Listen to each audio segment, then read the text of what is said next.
Parang namang hindi masaya.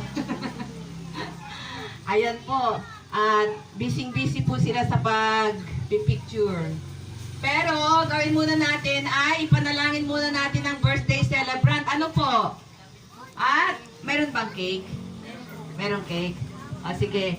So, sige, bago natin ipanalangin ay gawin natin itong maging masaya. Magandang magkaroon ng memory ang kanyang 80 years old. Oo nga, 80 years old, di ba? Ako kaya aabot ako kaya ng 100.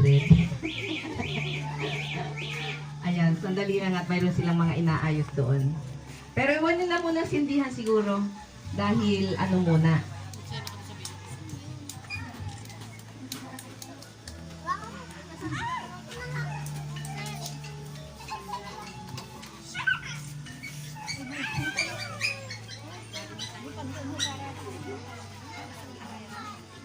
Yung iba po, yung iba po galing Manila po. Yung iba galing.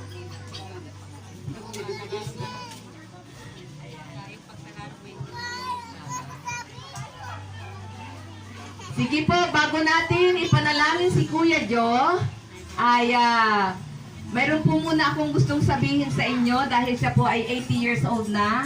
At sabi niya doon sa doon sa nabasa ko ay oak, ano daw yan, oak birthday. Kumbaga, matibay yun, punong kahoy kasi yun eh.